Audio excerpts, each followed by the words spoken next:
I try to not worry about having my own voice or stamp or like my own design on it, because when you work with metal, like your own identity comes out in it naturally. So I think it's great to start with their story and where they want to go with it. And then from that, as you work with it, you infuse your creativity. Welcome to the podcast, Tapping Creativity, with myself, Matthew C. Temple. And each week, we're going to dive into questions and issues and inspiration around creativity and the creative process.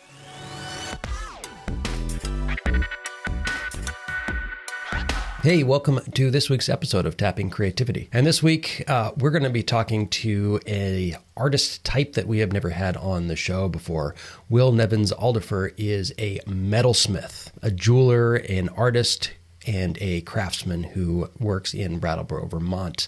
And it's kind of cool. He blends his ancient techniques of, it's called Mokame gane, which I hope he'll talk to us about, lost wax carving and precious metal fabrication. And he blends that with his training also in more modern techniques using, 3D CAD designs, things like that. Anyway, Will is joining us today from Brattleboro, Vermont, an old stomping ground of mine. So thanks for being on the show today, Will. Thank you. It's a pleasure to be here. It's my first podcast, I think, so I'm super excited and can't wait to chat.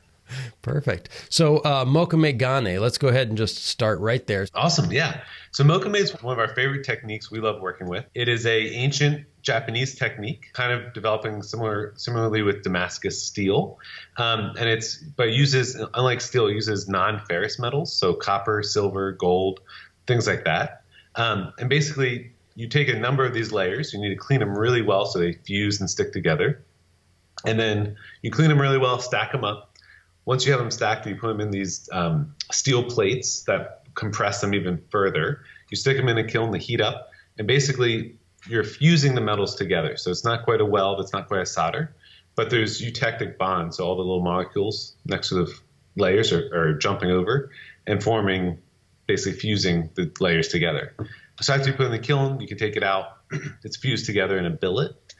From that billet then is basically your like canvas or your raw material then, your chunk of metal. So we like to take those bars and twist them so we get that beautiful twisted wood grain look. And Mokame actually translates from Japanese roughly to wood grain metal. So it's kind of its like namesake or what have you. But you can really do really fun things with carving into the metal. And basically you carve through the layers or twist the layers. And if you carve through them, they're exposing layers underneath. And then when you flatten that out into a sheet of metal, or in a bar, you roll it out thinner, that's exposing more layers and showing the pattern. Neat. And then, for jewelry and rings, then we dip it in acid. If it's copper and silver, we dip in claric or ferric nitrate. If it's gold and silver, we do nitric acid, and that eats away certain layers. So it kind of creates more relief in the pattern. It kind of allows it to pop and get this like three-dimensional wood grain bark thing going on, which is fun. Well, I am going to look into that more, and if any of our listeners are interested in seeing your work specifically, I should have said your company is WR Metal Arts, and wrmetalarts.com is your website where you've got rings and other custom jewelry and jewelry that you've already made, some pretty amazing stuff, and we'll make sure to put that in the show notes. I always loved making jewelry. I'm going to tell you, I made my first piece of jewelry when I was probably 10 or 11, and there was a jeweler who I would just go and hang out with. And I was like, I wanted to make a wolf, like a wolf head pendant. And she gave me a piece of wax, and she gave me a file and all the stuff that I needed to take home. And I sketched it, and it was beautiful. And it's a sad ending of a story. It was just beautiful. It was like the most. I mean, granted, I was a kid, but it was kind of way beyond my years. I'm not that amazing of an artist, but somehow I just nailed it. And then I lost it like 2 days after I finished it. But I survived. I'm here to tell the tale. But I loved making it. But the idea of turning that into a profession where you have you've got a studio and you've got employees and all this stuff. Tell me about that kind of process from this is something I love doing to now this is a career for you. Great question. I'll try to answer it as best I can. I guess it started with blacksmithing at Waldorf school in high school and middle school, actually, where we had a blacksmithing class, and I just fell in love with fiber metal and how they interact and how they work together. And then actually did a senior project with it. But it was very much like, I guess there's always this balance of art and craft.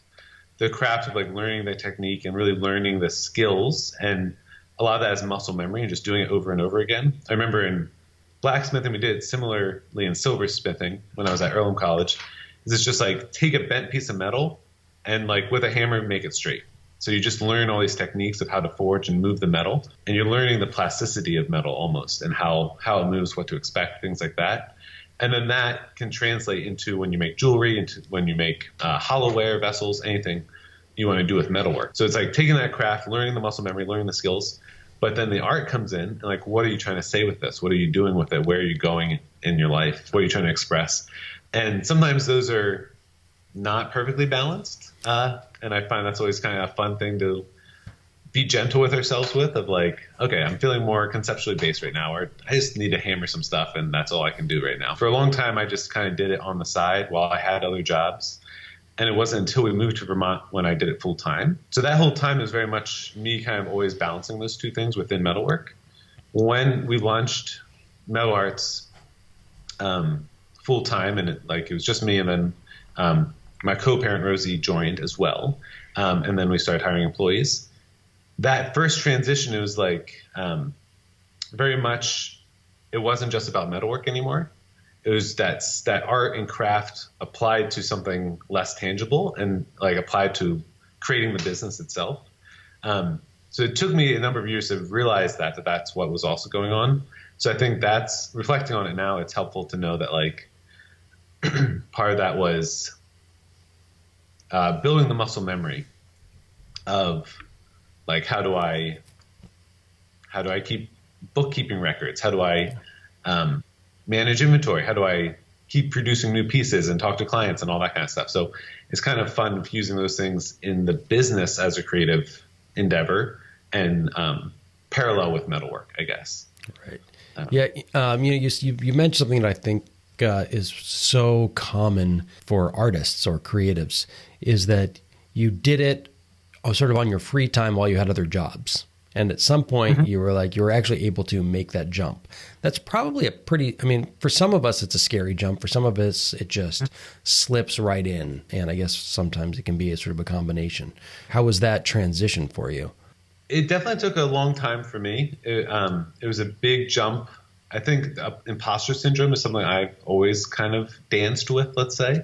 So after college, that was true when I was at Earlham College. I didn't feel like I could just be an art major because that wasn't responsible enough. I had a double major in HDSR, a human development and social relations, kind of interdisciplinary major. So I could always fall back on that if I needed to. So there wasn't this like trust or faith in myself yet, or confidence with my work. And then that kind of continued while having jobs. That metalwork was always a part of my work, or something I loved to do, and I wasn't going to let that go. But I wanted another income to supplement that. And I think that was very appropriate early on because I could learn more about my style. I could keep growing, learn from others. There wasn't the pressure of like having to sell, having to make a certain amount of money. So that was really helpful, I think, in the kind of development. And then it wasn't actually until Rosie finished law school and we were actually staying with my parents rent free, and she was studying for the bar, that I was like, I don't need a job right now to pay rent for a couple months. Let's try to do this full time. So I did. And I finished all the jobs, all the orders I had, and ended the summer with more orders, like more new orders. And was like, all right, I don't have time to get a job. Let me try this. And that's what was super exciting. So it went from working in our living rooms on the weekends to working in the basement every day. And then it just started to grow. And every year we've like seen growth, which is just such an honor. And yeah, I just feel really lucky and privileged that we've been able to kind of just keep growing it from there. Yeah, that's amazing. And I think that's something that so often is vital, and to be able to sort of recognize when you have this or find some way to get it, where can I live rent-free for a little while in order to get this going? Because as an artist or as a creative, as a craftsperson, to make that jump, it's either you're working for somebody else right? And you kind of go through it that way. You're an employee, you could have gotten a job at some fabricator, or you could have gotten a job for, maybe some other jeweler or whatever. To make that jump, it's almost as though it actually requires this little gift that makes such the difference. But then the other piece of that is that you actually showed up and you did it on the weekends leading up to that point. It wasn't just an idea. One thing I'm very grateful of is like my support network that I also was building. Just of friends who wanted to support me. Rosie, my current co-partner, co-parent. And like that was great because, I mean, she had a job that also paid benefits that helped cover that as well. And then also, I think just having space and time to talk to other creatives was amazing. And kind of, I've always liked connecting with other folks. And I find I also get a lot of energy from talking to other creatives who may not be exactly in my field. So at the time I was working at a bronze foundry doing bronze casting and public art and things like that. So it was fun talking to all the artists that would come in that we were doing the wax work for. They would bring us sculptures. We would basically translate that to bronze for them. And it was just so exciting to talk to them about like getting into galleries, getting into shows, and that whole process. And there was also, I guess, a lot of workshops, a lot of podcasts, a lot of just like self-taught, like how do I learn all this information? How do I build the tools so I have, a toolbox ready to go for my own business or for my own endeavors. Right. So an artist brings a sculpture and you translate it. Does that mean you cast it first? Like you take their sculpture and you cast around it? But basically, so an artist will bring them a clay sculpture. They basically make a plaster and rubber mold around that clay sculpture. So if you someone brought you a hand, you build a mold around it.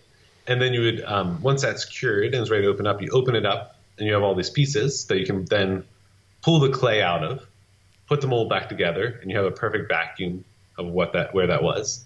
Pour in wax, take it apart again, then you have a wax copy of whatever the sculpture is. And then that you can dip in a high heat ceramic material, melt out the wax, pour in the metal, then you have a bronze sculpture. Awesome. Okay. That's in my future. For sure. So it's cool. Very long process, but it's so cool to take anything. Like we were doing, I don't have any good examples here, but like rotten apples, rotten pears. Yeah, we were doing molds of our face, things like it was just fun kind of being. It was we had a lot of interns from mass art, so I got to work with a lot of mass art folks, and it was just like fun to explore and play with like how far can we push the medium, or like what can we do with this? Right. So that was fun. And it's fire, fire, molten metal. It's fun. That's super cool. I love that. And a lot of times, in both my work, when I'm teaching, if I'm coaching, if I'm just in the world that I live in, there are so many intangibles. Writing is, writing, making music. Yeah, it's a thing, but you can't necessarily just get up in the morning and like grab a hunk of film and do something with a hammer with your hands. So there's this ephemeral nature sometimes, but like metalsmithing, there's nothing terribly ephemeral about metal. And obviously as an artist, you have to take your concept, but you also have, if you're not just hammering away or doing something, you're actually not getting any closer, right? Yeah, it's a good question or thought. And I think, the cool thing for metal has always been for me that like, it's so, it can be so conceptual, but it's also so tactile, like you said. And it's so like we make tools from metal. We make it's so utilitarian as well. And often these metal things transcend us, or like they live longer than us often. So it's like the things we're putting out there. I mean, I guess like concepts and ideas and stories, do that as well through film or whatnot. But like this public sculpture is going to be there in the city for hundreds of years. And I think with jewelry as well, that's really cool because you're creating these heirlooms for people. It's like it represents their love and their story, but they might pass it down if they decide to have kids and choose to do that. So it's just kind of cool having that element with it. And I think that was a big transition that I had to do a lot of work with as our small business grew a little bit. So now we have like 5 employees. And just an awesome team right now. But for me, not doing all the metalwork on every piece, we now have 2 awesome metalsmiths that I went to school with, Vanessa and Martin. They're amazing. But with them doing more of the metalwork is like, okay, how am I contributing? How am I still having this like touch point with the piece to kind of still feel it and still have that connection? And what I realized is it came back to, it leaned more on the art side of the brain, I guess, that I talked about earlier, where it's like it was really about the design and talking to people about like, okay, what do they want to incorporate into that story? What do they want to have this ring represent? You know, is it a memorial piece? Is it a partnership band? Is it to represent multiple partners? Is it birthstones? You know, things like that. And that's what was really exciting. And then basically translating those ideas to design and then translating that to like a finished piece where I realized I was like guilty for giving up more of the metalsmithing, but then realized this is almost feels more creative to me. The metalwork has always been like a self-care, like hammering while I'm listening to podcasts or how's the brain's working. And that was very fulfilling. But like as an art form, it's almost like I'm more excited about the design. And my first question was actually about that. We generally think of that as a craft, right? You're as a craft person, but yet at the same time, you're also an artist. So those things have to, you know, work in tandem, and figuring out that balance, I think, is really important. And I think basically in every art form, the craft is vital. Your creativity is hampered by basically the level of your craft. Right. The metalwork especially, there's so many different areas you could take it. Metalworking, you have platinum smithing and diamond setting, like a lot of stuff we do. On the other side of the spectrum, it's like if you go to the hardware store and get a screw, that screw is still made from metal and someone has to make that, or at least man the machine that's making it. So it's like there's such a huge amount of different facets of the metal industry, jewelry being one of them. And then within that, you have subsections as well. But so yeah, something that I guess I was confronted with and didn't quite realize at first, but it's like, how do I want to spend my time? Do I want to be at the bench 24/7 and I work for someone else and just set stones all day long? Part of me was like, yes, like the craft of that, being a master craftsman, that's really exciting. But when I tried that, I realized I was missing something. I kept getting bored or just wanting more personal connection. And I think that connection really drives me. But then the other side of the spectrum, I didn't want to just be a retail shop with like pushing the classic traditional jewelry that was kind of a little bit gross or just like, I don't know, too mainstream. And I was like, I feel like that's not authentic or doesn't align with my values to just push like mass market stuff or whatever. Yeah, mass market stuff, exactly. So then I feel like with design, that's kind of been the happy medium where it's like I can draw on, you know, the connection with people that is a little bit there in the retail area. I can draw on the beautiful history of the craft and learning from other people and my own history and work with it, but also can talk to people. And like, that's what drives me and what's exciting to kind of pull out what's important to them and then translate that to metal. What does that look like for you when you go from somebody wants a ring or whatever, and it's got to mean certain things? And what is that process for you of taking somebody's concept and forming it through your ability as an artist to make a piece of art out of somebody's idea? Kind of the first thing I do naturally that's really important is to like not walking into it with anything and really listening to the person or people coming to us about what they want.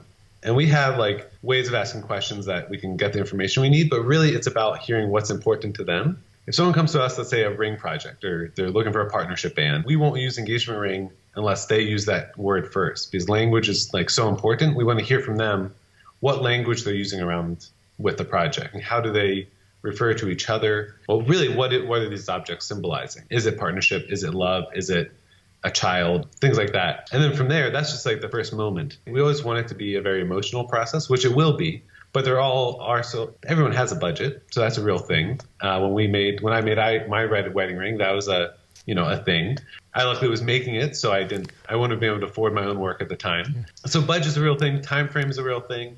So it might be that you don't need a fully custom ring. You're just excited for a ring and you're excited for a specific stone because that's important to you. So we have those pre-made designs on the website. So that's easy. You can go there. But someone may want something more one of a kind, more like I want it designed specifically for me or for my partner. And that's great. And then we can go the custom route. So it's really kind of cultivating or creating this curated process with someone that really fits them and is a reflection of their identity, their lifestyle, sometimes it's like, what do they want it to symbolize?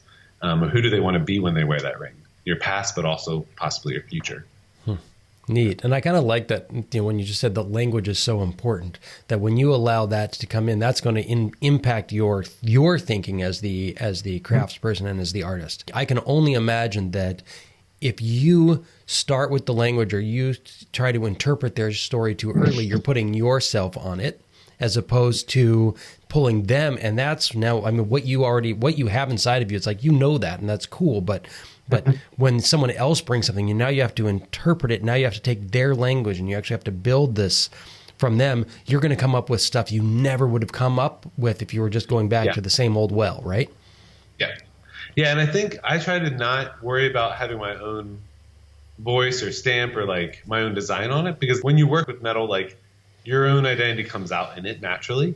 So I think it's great to start with someone else, like their story, where they want to go with it. And then from that, you can kind of, as you work with it, you infuse infuse it with kind of your creativity. So one thing I'm kind of curious about is a creative challenge that you've come up against as a jeweler / metal smithing artist, and like what your process was within that particular challenge. There's always many, many challenges. And that's kind of, I've had to do a lot of work again to be like, all right, challenges are just teaching moments and things we can learn from. Yeah, leverage them for success, I guess. I think the biggest challenge is if communication's off, it can be challenging. So it's like, what are the things, what visuals, what other things we need to bring in to kind of help that process? And the other challenge with metalsmithing and jewelry, I feel like, is just the materials themselves are beautiful and lovely to work with, but they're each very specific. Like you can quench some metals, others you want to let cool. Mokame, the first time I was working with it and learning to work with it, I quenched it. And if you quench Mokame, what happens is all those layers you fuse together split apart. So the whole billet just fell apart on me. So things like that, it's like you learn. And at the moment it was like, but then, you get better. And it's, you don't make that mistake again, which is great. Another fun one is like stones. Sometimes stones are very small. I don't have very small fingers. I try to be as dexterous as I can, but sometimes stones do fall on the ground. And in this old mill building, there are cracks in the floor. So sometimes we have lost stones on the ground. And we have a couple of really funny videos of me like on the ground looking for little diamonds or something. So that's always a hoot as well. It's funny because at some point down the road in 10 years, 20 years, 30 years, 100 years, you're going to move out. Somebody's going to come in. A bigger chance that someone's going to vacuum it up and it's just going to end up in a landfill. And then there's that little chance that some little kid's crawling around and finds it and keeps it, thinking that they just found a cubic zirconia or some like fake little jewel, and they're actually sitting on a diamond. Yeah, that's pretty cool. Fun. And I mean, to that effect, that kind of ties into sustainability really well. That like we save all of our vacuum scraps, we save all of our. Well, we also like the way we combat that, I guess, is we have a bench drawer. So whenever we're working, all those sweeps and stones are dropping into the drawer, so that really helps. But we save all those sweeps and we actually send those back to the refiner so they can burn out all the like polishing compounds, all the wood, the dust, all that, and purify the gold, and we can get that back as credit, which is really great. So we're kind of always trying to reduce and reuse everything in the studio. Really neat. Really neat. Lastly, we met because we were on a panel of Waldorf alumni. Obviously, I feel like my Waldorf education was a big part of, how I turned out, for better and for worse, I presume. But I'm also curious how your primary and secondary education impacted your career now as a jeweler and metalsmith, and also your creative abilities. I went to Waldorf school pre-K through 12, so I call myself a lifer.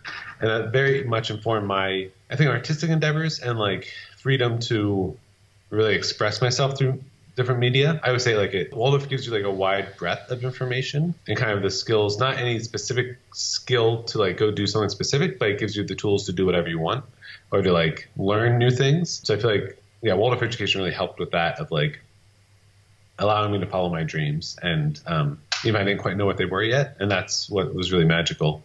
And then at Earlham College, again, like it was on, it was in a book, Colleges That Changed Lives. My advisor at Kimberton, like just had it in a 12 college list or something. I was like, well, I'll apply. I visited, and I don't even know why. It just felt like home when I went, and I'm so glad I did because I met amazing people. Vanessa was actually my TA, and she's now one of our metalsmiths. Martin I TA'd Martin, and he's one of our metalsmiths. So I met so many fabulous people there. But Earlham really, more than anything, allowed me to like learn from my community and lean on my community, as well as like brought in a very critical lens, I think, which is really helpful, and is very like, I don't know, nurtured my values, I guess, as a person. And then that is mirrored, I feel like, for me in the business. And for me, business was always was more than just a profit machine. It was like, how can the business reflect my values and who I am, and how can they help support them? So I think Earlham and Kimberton, I guess, both really were instrumental in helping form those of environmental impact, social and race theory and critical lenses, and just how do we kind of keep assessing and reevaluating ourselves so we can keep doing better. And then for the business too, what are we investing? What are we supporting? That's why we've kind of shifted a little bit away from recycled and are looking more at positive mining practices now. Because it's wait, recycling is great in one small way, but it doesn't actually support small scale mining or miners who are out there mining all the time, and we're still using these materials. So how do we not ignore them, and how do we actually support them and look at the whole picture? To me, that's what it is too. Just taking a step back and looking at the whole picture and being critical for ourselves of being right, how can I do better? Yeah, I think that's most of it. No, that's beautiful. And I will certainly highlight that, because I think what you just said, would be great if that was brought into all industry in general, but also particularly as creatives and other artists from all media, to be able to kind of step back and how am I going to question my impact? How am I questioning my materials? How am I questioning and reassessing and reevaluating? Because if we're not growing, then, an artist who's not developing is ultimately stagnated. And so what you just said is it's just really important. So thank you for sharing that. I think what you guys are doing is just beautiful. WR Metal Arts. And I'll make sure to, if you want to find that, and also if you have any other links, to share with the audiences, we'll put those down in the show notes. That way everyone knows where to find you, your beautiful work, and maybe also a cool link to Mokame Gane. I feel like I've seen it before. I can imagine it, and now I'm going to go look online and make sure that my imagination is correct. Will, thank you so much for joining me on the show. And I look forward to continuing these conversations in the future. We'll see y'all again next week.